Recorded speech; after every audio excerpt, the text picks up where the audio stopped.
你是否感到筋疲力尽？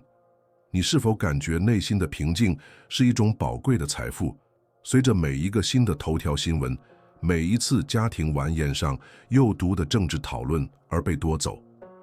你是否曾停下来意识到，你的安住、你的幸福，甚至你自己的身份，似乎都取决于谁在掌权？那种意识形态在上升或下降，这种感觉就像一片风中之血，被一场你无法控制的风暴拖拽，是一种无声的流行病。在这种疲惫和无力感中，你并不孤单。这是反应性的人的默认状态，一个人的灵魂在他没有察觉的情况下，变成了他人意识形态战争的开放战场，一个外部混乱主宰所有场景的舞台。你的感受是完全有效和可以理解的。现代社会训练我们成为这样的人，让我们相信我们完全的情感投入和持续的愤怒是公民责任的统一次。结果是一种慢性的焦虑状态，一种反应性，是我们成为24小时新闻周期和社交媒体算法受众的归类。这些算法从我们的分开中获利，他们劫持了你的注意力，随之而来的是你的平静。你成了一个残酷政治舞台上的支持者，你的快乐取决于你的团队的胜利，你的身份与你所持的气质融为一体。但这不是唯一的生活方式。你所感受到的这种混乱不是一个判决，而是一个症状，表明你已经把你的心灵钥匙交给了别人。我在这段视频中向你承诺的是一条通往解放的道路，不是政治上的解放，而是更深刻、更持久的东西，心理上的解放。有一种方法可以做到知情而不被煽动，成为一个投入的公民，而不是一个情绪不稳定的士兵。有一种方法可以建立一个如此坚固的内心堡垒，以至于任何外部的政治风暴都无法动摇其根基。今天，我将教给你建造这座城堡的地图和工具。我们将探讨4多个公民的4个基本时间，4个将引导你从反应性走向主权的心理记录，将你从别人游戏中的棋子转变为你自己内心世界的主人。在我们建立第一道墙之前，做一个简单的定位姿态，订阅这个频道，你的新训练长，并在下面评论你从那个城市开始这段变革之旅。解决这种现代疲惫的方法不会来自一个新的政党、一个新的领导者，或者赢得下一次在线辩论。这个解决方案是古老的，经过时间考验，并且异常强大。它被称为4多个主义，但请忘记任何关于没有情感的大理石雕像或尘土飞扬的学术文本的印象。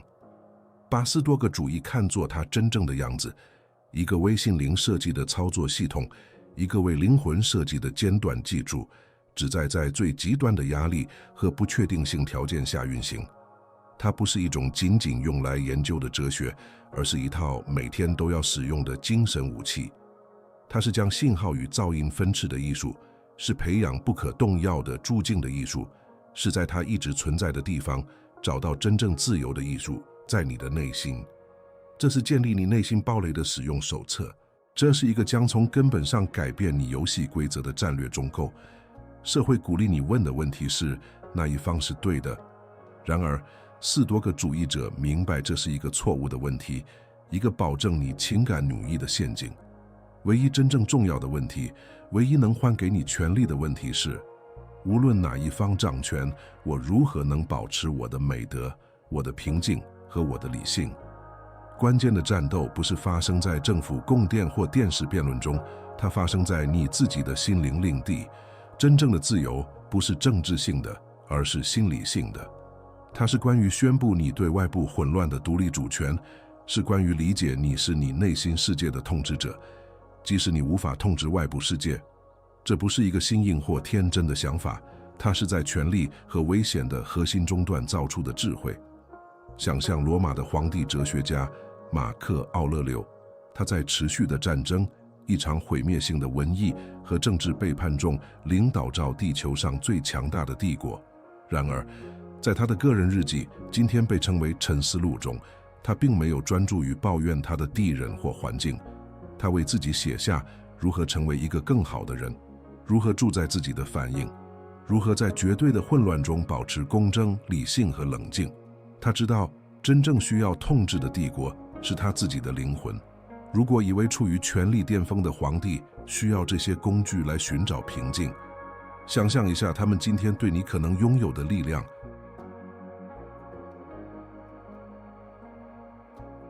现在让我们开始实际工作，建设你的主权。第一个也是最根本的4多个时间，是作为你整个堡垒基石的工具，控制而分法。想象你的生活和整个世界被划分为2个通信源，在内部的小而精确的源权力是所有完全取决于你的东西，你的判断、你的观点、你的选择、你的言语、你的行动和你的品格。这是你的王国，是你拥有绝对权力的唯一地方。在外部的严酷而混乱的源权力是其他一切，选举的结果、政治家的决定、他人的意见、全球经济、报纸的头条。这些不取决于你，你的任务是把300% 的精力集中在内权，并艺术性的接纳对待外权。这个记录是安住的基础。例如，你可以完全控制你有意识地、知情地投票的决定，这在你的圈子里。然而，选举的最终结果完全在它之外。你可以控制你在谈话中以尊重和理性的方式提出你的论点的行为，这是你的。但你绝对无法控制对方将如何反应，或者他们是否会同意你。你所感受到的焦虑和愤怒，几乎总是试图拼命控制外圈的结果，将你的生命能量投入到你没有任何管辖权的领域。这就像是图纸会抄袭或命令风，这是通往挫折和疲惫的必然配方。通过应用控制而分法，你并没有变得被动或冷漠，相反，你正在成为一名经营战略家。你停止将你宝贵的军队、你的能量、你的专注、你的平静浪费在无法获胜的战斗中，以便将它们集中在能够确保决定性胜利的地方。你的品格的掌控，你行动的卓越，你言语的正直。在这里呢，是一个过往，在其他一切事物中，你只是一个观察者。内化这种权力的几何学，因为它是打开你内心堡垒大门的钥匙，将属于你智慧的和你应观察的命运分开。在尝试应用这条规则时出现的内心冲突是巨大而直接的。我们的心智，默认情况下讨厌这种划分。人类的自我是一个渴望控制的饥饿生物，它在你耳边低语：如果你再多担心一点，再生气一点，再分开一点，你就能以某种方式将你的意志强加于世界。社交媒体放大了这种幻觉，给了你一个扩音器，让你觉得你充满激情的观点实际上可以改变历史的进程。这是一个诱人的谎言，即我们的情感痛苦是一种有效的参与形式。我们的焦虑是我们对正义事业承诺的证明。这种自然倾向是大多数人生活在持续动荡状态中的原因。他们将担忧与行动混为一谈。他们认为不断的为潜力之外的政治家的决定而烦恼是一种公民参与的形式。实际上，这是一种自我折磨，是一种在男性的能量泄漏，让你在你最需要力量的地方，在你自己的生活中，在你自己的决定中，与你自己的家人在一起时，变得虚弱和无效。对抗这种倾向需要持续的警惕。它要求你成为自己心智的守卫，用一个简单的问题质疑每一个愤怒和焦虑的冲动：这在我的控制范围之内吗？放弃对不可控事物的控制，幻觉是一种深刻的前辈和至高无上的权力行为。这是向自己承认，你不是宇宙的导演，而是一部单一而宏伟的作品的导演，你自己的生活。困难在于放弃对结果的执着，在于尽你最大的努力，投票、争论、行动，然后逐渐地让筹码落在他们该落的地方。这是一种日常的训练，一种每时每刻的实践。每当你因为一个头条新闻而感到愤怒上升时，都是一个训练的机会。你必须停下来呼吸，并记住，时间在外圈。然而，我的反应完全在我的圈子里。现在让我们用我们的核心音域来巩固这个概念。控制而分发是你心灵堡垒的建筑设计图。内圈，你的行动、你的品格、你的判断，是你用来建造城墙的石头。你做出的每一个有的性的选择，都是一块安方号的花岗岩。每一次呢，以冷静而非愤怒回应，你都在加固地基。每一次，你专注于成为一个好父亲，一个好专业人士，一个好朋友，你都在建造塔楼和城垛。这是一项艰苦的、日常的、完全在你掌控之下的工作。你是你内心圣殿的建筑大师。外圈和政治经济他人的意见是气候，可能会有愤怒的风暴，加新闻的飓风，希望的干旱，或许加信息的雨水。反应性的人生活在墙外，暴露在所有元素之下，每一次阵风都让他发抖，每一场雨都让他湿透，为自己的不挂责备天空。他把他所有的精力都花在对云大喊大叫，试图命令雨停下来。他相信他的愤怒可以改变天气，而智慧的公民斯多葛主义者则从他城墙的安全地带观察气候。他并不否认风暴的存在，他承认它，研究它，理解它。他甚至可能采取预防措施，比如修理一块松动的瓦片或储备屋子。这将是他的可控行动，比如投票或参与当地社区。但他永远不会混淆他的工作，即维护堡垒和气候的工作，即简单的存在。他知道风暴终将过去，就像所有的风暴一样。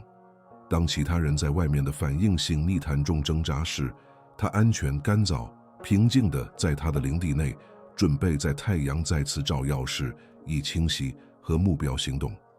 因此，你的任务不是组织雨水，而是建造一个坚不可摧的避难所，是停止关注世界对你做了什么，并开始痴迷地关注你如何处理世界给你的一切。这种焦点的转变是被动受害者和主动应对者之间的区别。堡垒并不将你与世界隔绝，它为你提供了一个安全的平台，你可以从哪里有效而助静地与世界互动。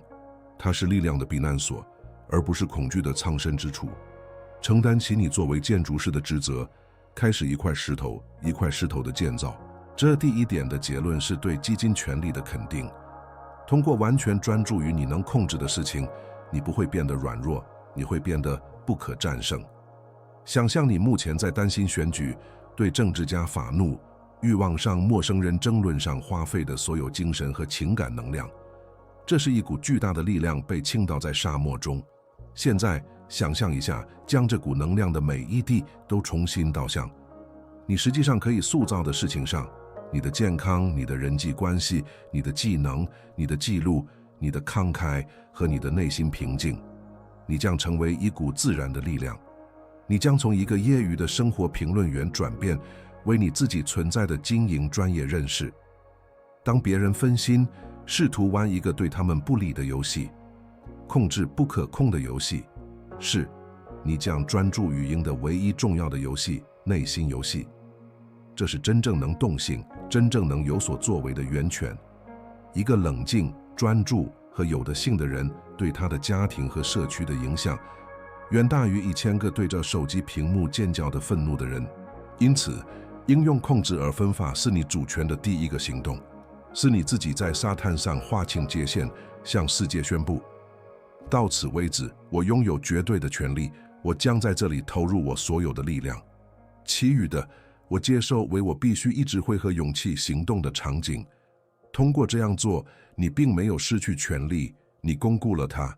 你不再是一个试图管辖整个世界的效果，而是成为一个坚不可摧、智力完美，在日益混乱的世界中成为秩序和稳定源泉的城邦。这是你的第一个也是最重要的职责。随着你堡垒的地基已经奠定，第二个斯多葛事件将你新整合的能量印向你真正的战场，你的直接影响范围。这个事件是理解你的首要职责。你最重要的政治和社会贡献不是修复世界，而是在你自己的消亡国里成为卓越的榜样。真正的社会变革不是与大型示威或互联网上的激烈辩论，它是与你对待配偶的方式，你对孩子的耐心，你经营业务的正直，你向邻居提供的帮助。斯多葛主义者称之为正义，不是法律意义上的，而是以最佳方式履行你对人类社会责任的意义。在尝试成为国家的好公民之前，先成为一个好的专业人士；在尝试宣告世界之前，先成为一个好父亲；在担心遥远公司的道德之前，先成为一个诚实可靠的邻居。斯多葛哲学家希罗克勒斯将我们的责任描述为一系列同心愿，从心灵开始，然后是身体、家庭、朋友、当地社区，最后是人类，顺序至关重要。你必须确保最内圈的秩序竟然，然后才能尝试将秩序强加于外圈。这种时间是现代行动主义虚荣心的直接解药。这种虚荣心常常鼓励我们关注宏大而遥远的问题，而忽略了我们眼皮底下的责任。在网上签署一份关于全球不公正的请愿书，比与家庭成员进行一次艰难但必要的对话更容易。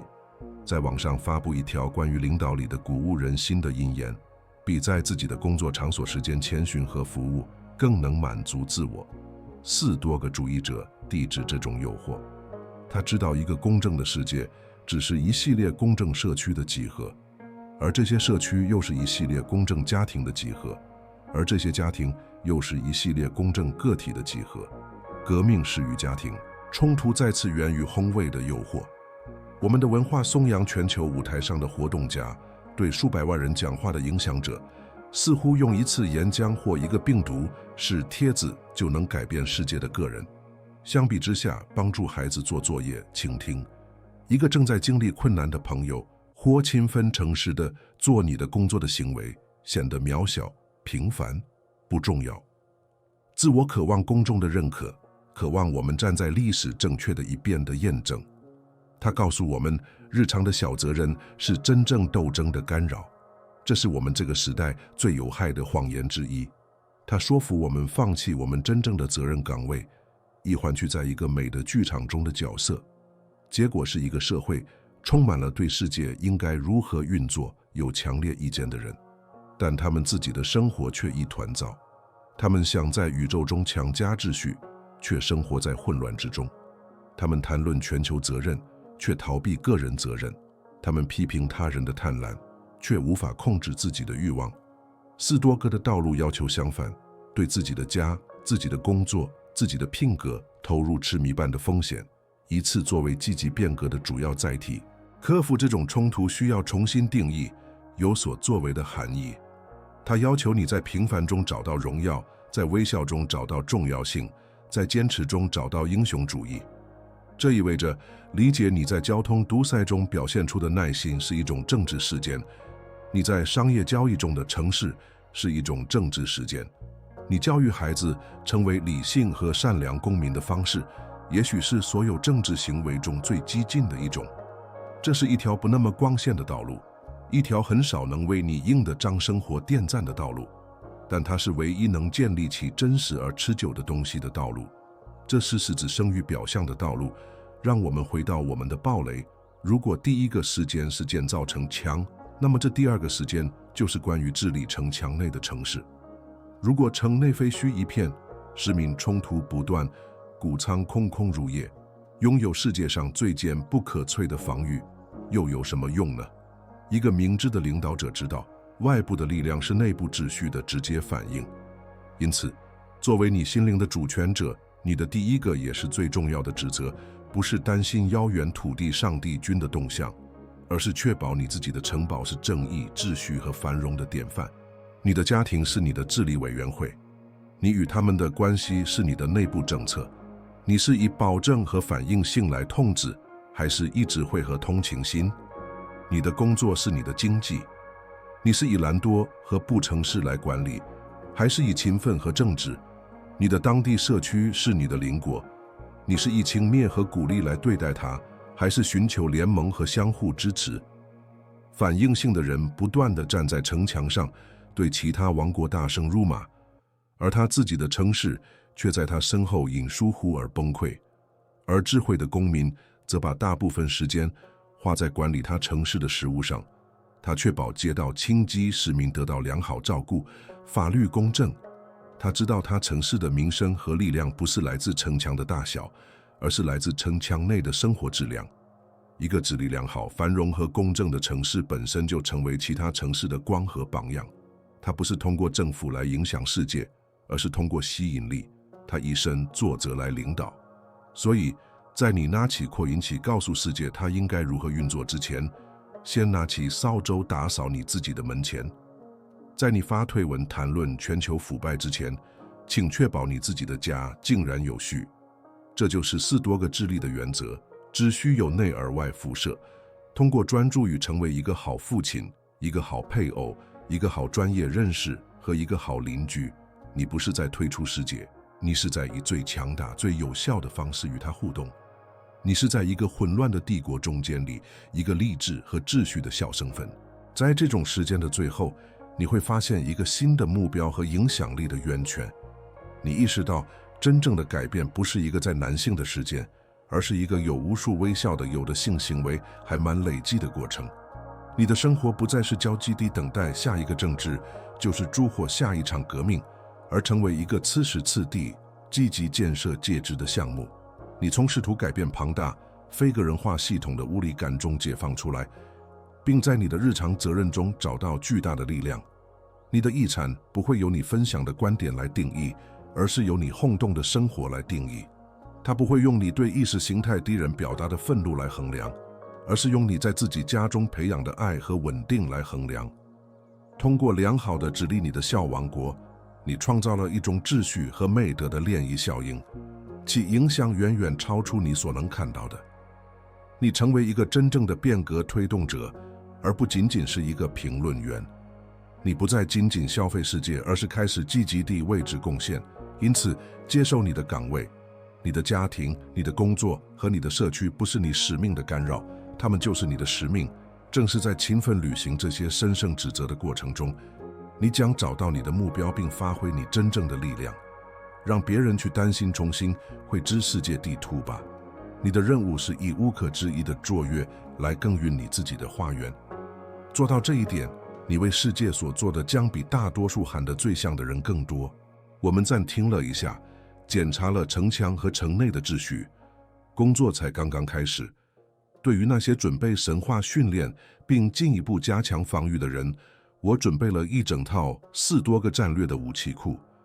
描述区有一个特别播放列表的连接，这是你变得不可动摇的下一步，把它当作你的战场手册。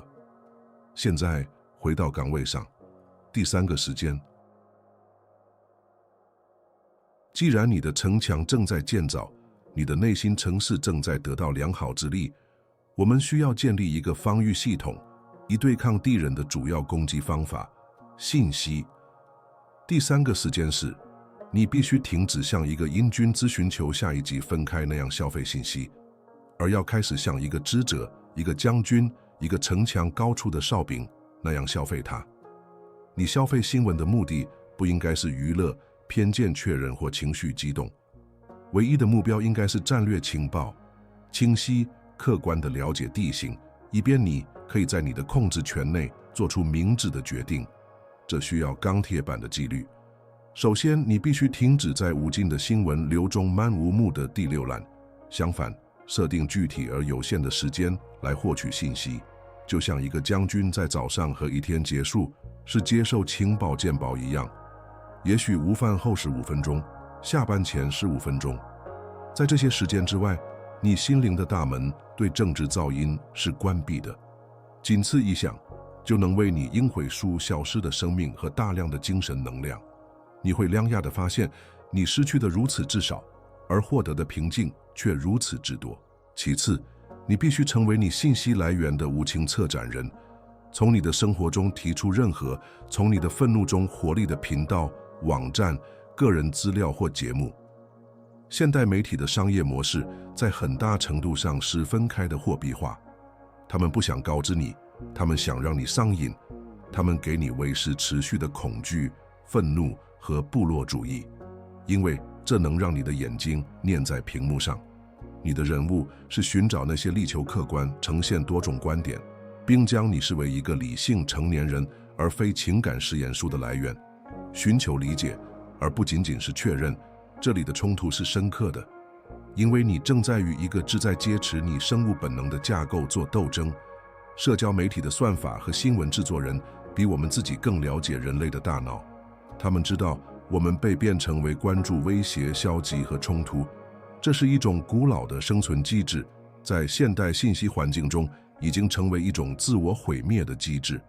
每一个骇人听闻的标题，每一个对抗的视频，每一个愤怒的帖子，都是一个精心设计的构子，旨在构筑你的边缘系统，并将你拖入一个情绪反应的循环中。打破这个循环就像戒掉一个瘾，会有阶段综合症。你的心智习惯了有分开产生的多巴胺和皮质醇的峰值，会感到空虚。你会觉得自己错过了什么重要的东西，觉得自己正在变得信息比赛或冷漠。这是阴的声音，试图将你留在监狱里。这是一种幻觉，即持续的激动等同于消息灵通。事实恰恰相反，持续的噪音阻碍你清晰的思考。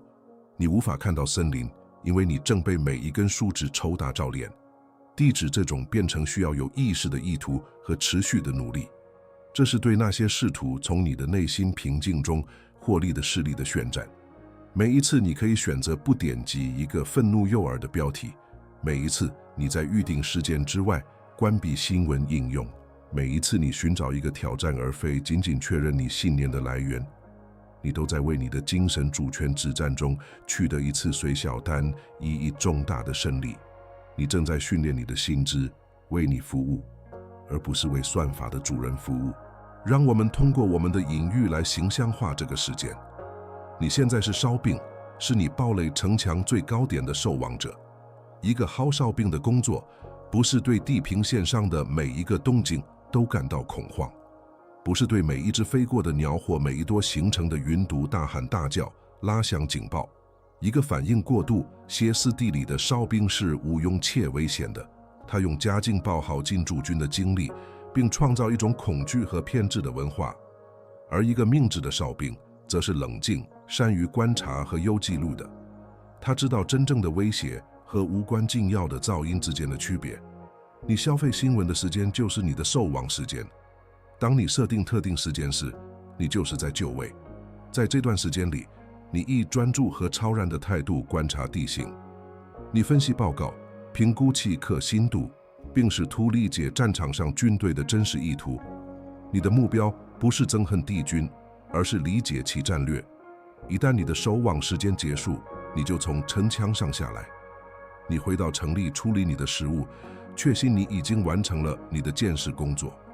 你不会在城墙上待24小时，让焦虑和猜测吞噬你。今天大多数人的行为就像糟糕的哨兵，他们放弃了岗位，手无寸铁地跑到战场上，对敌军大喊大叫。或者更早的是，他们从不击开了网塔，对每一个遥远的动静都念念不忘，完全忽略了他们应该保护的城市。通过成为一个有记录的哨兵，你控制了进入你堡垒的信息流，且只有你决定了什么值得你的注意。你成为你自己心灵大门的守卫。掌握了这种时间后，结果就是清晰。持续的情绪激动迷雾消散了，你第一次能以两人的客观性看待政治和社会情境。你不再对每一个小小的挑衅做出反应，而是开始识别出更大的格局。你对操纵免疫了，因为你能够识别出那些用来激起你愤怒和恐惧的策略。你的心智曾经是一个嘈杂的战场，变成了一个安静有序的战略室。这种沉默并非空洞，它是一个充满潜力的空间。在这个空间里，深刻的思考、创造力和智慧最终得以绽放。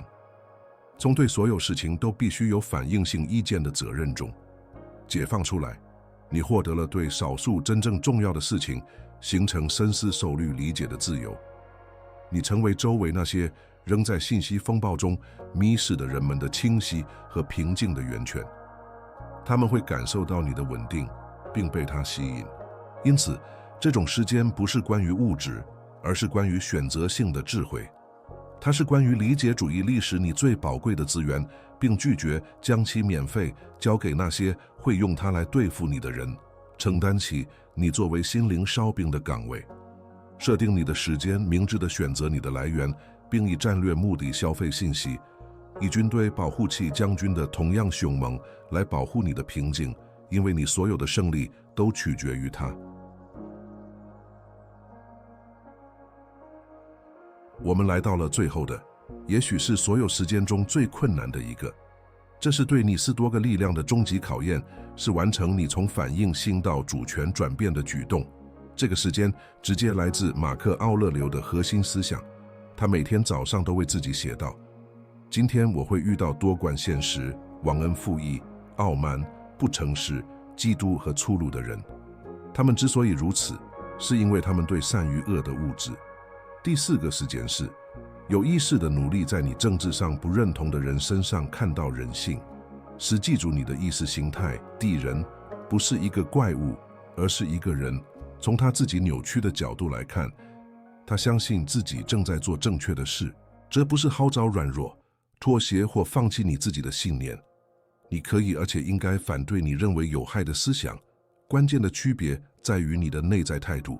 反应性的人带着仇恨战斗，将他的对手非人化，亦使他自己的愤怒更加正当，更容易感受到。而智慧的公民，如果必要的话，会以一种严峻的同情心来战斗。他明白对方本质上和他一样，一个会犯错的生物，被恐惧、希望和物质的混合体所驱动，试图以他所知的最佳方式驾驭世界的复杂性。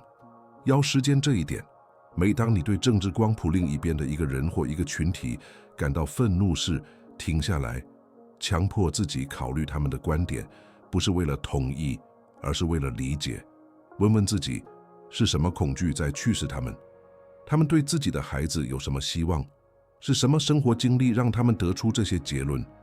记住，正如斯多葛主义者所教导的，没有人是自愿犯错的。他们的行为是基于在那个时刻对他们来说似乎是正确和好的事情。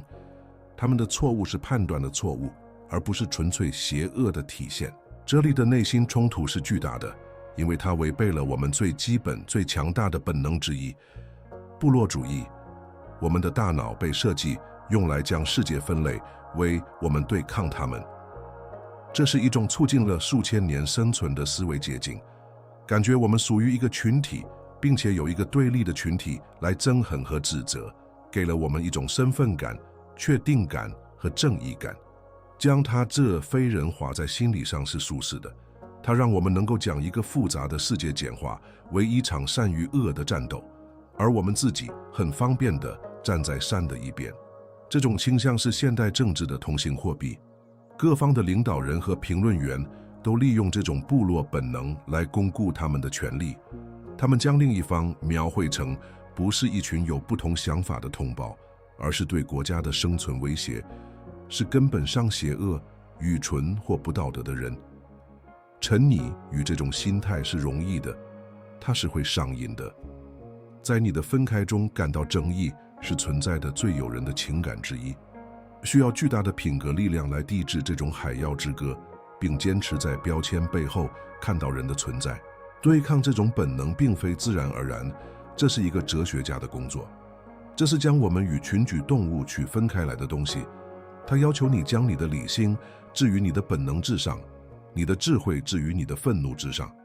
每一次你地址使用偏义标签的冲动，每一次你强迫自己承认对方的立场中可能有意识真理或合理的关切，你都在锻炼最高水平的自控力。你正在证明你的身份大于你的政治派别。让我们最后一次登上你暴雷的最高点，皇帝的瞭望塔。从这个高处看，你不再像一个身处混乱中的士兵那样看待战场，而是像一个将军，或者更确切地说，像一个哲学家国王。从那上面看，对立军队的气质和支付线的更小，更不重要。如果你仔细看，你开始看到的是个体。你看到帝君也是有家庭，感到恐惧，相信自己正在为更美好的未来而战的男人和女人组成的。这种视角并不妨碍你保卫你的堡垒。如果敌军攻击，你将用你所有的力量和策略击退他们，但你会不带仇恨地这样做。仇恨是蒙蔽将军眼睛的东西，是导致他犯战者错误的东西，是让他低估或高估他对手的东西。皇帝的视角，马克·奥勒留的视角，让你能够看到局势的真相。这是人类之间因无法以相同方式看待世界而发生的悲剧性冲突。这种清晰给了你战略优势，更重要的是，在这个过程中保留了你自己的人性。你明白，真正的战争不是在战场上的人们之间，而是在每个人内心的智慧与物质之间，包括你自己。你的主要战斗是对抗你自己憎恨、简化、非人化的倾向。每一次你赢得这场内部战斗，你都取得了一场比任何政治对抗都更有意义的胜利。你正在保卫最重要的城堡，你自己的灵魂使其免受仇恨的腐蚀。通过时间这种高远的视角，你达到了内心主权的顶峰。你变得真正自由，因为你的内心平静不再取决于别人是否同意呢，或者你的团队是否获胜。你从大多数人所陷入的愤怒和报复的循环中解放出来。在一个渴望更多冲突的世界里，你成为一股缓和局势的力量。你可以坚定地参与政治辩论，但没有毒害；你可以深刻地不同意，但没有不尊重。这种力量是罕见且极其宝贵的。在一个分裂和歇斯底里的时代，能够保持冷静、理性和对全人类基本同情心的人，就像暴风雨职业的灯塔。你不仅保护了自己的平静，也成为他人的避风港。人们会感受到你的稳定。你拒绝参与仇恨游戏，他们会想知道你是如何做到的。这是4多个公民的最终胜利。他不适应的政治战争，他超越了战争。他找到平静，不是因为世界顺从了他的愿望，而是因为他塑造了他的灵魂，使其不受世界动荡的影响。他履行了最高的职责，在艰难时期成为一个明智而善良的个体。而且通过这样做，他为世界提供了唯一真正有能力治愈他的礼物，一个心平气和的榜样。你开始这段路程是感到筋疲力尽，一个情绪先被每一个头条新闻和每一场政治辩论所牵动的傀儡。你是反应性的人，你的内心平静是被外部力量占领的领土。看看我们走过的路，现在你不再是人质，你拥有了控制而分法的建筑蓝图。你明白你的首要职责是治理你自己的王国。你学会了成为你心灵大门上有记录的哨兵，而不是一个分开成瘾者。最后，你登上了皇帝的塔楼，学会了即使在反对你的人身上也能看到人性。曾散布在外部是结混乱中的力量，现在被收集起来，归还给了它合法的主人——你。然而，这些知识不是旅程的重点，而是确切的起点。这4个时间不是用来欣赏的理论，它们是需要使用的工具，是需要每天锻炼直到成为第二天性的肌肉。在你关闭这个视频后，外部世界不会改变，政治风暴将继续咆哮，愤怒和分裂的声音将继续尖叫，试图引诱你回到反应性的战场。不同的是，现在你不再需要暴露在风雨中，你有一个可以建造的避难所，一个可以保卫的堡垒，一个可以培养的和平与理性的圣殿。每一颗的选择都在于你。你是要向外面的混乱屈服，还是要致力于内在的秩序？对外政策今天不会改变，但你的对内政策可以。这是你为你的灵魂批准一部新宪法的时刻。现在就宣布你的主权，作为你自知的第一个官方行动，在下面评论：我在掌控。如果你看到了这里，你就是少数真正致力于这项建设的人之一。留下你的印记，并通过评论。我看到了最后，来展示我们社区的力量。如果这个视频给了你哪怕一个开始建立你平静的工具，请点赞一试，信息已收到，并与你认识的另一个在风暴中密室的人分享这本手册。我们一起不再是孤立的个体，我们成为一个由主权心灵组成的军团。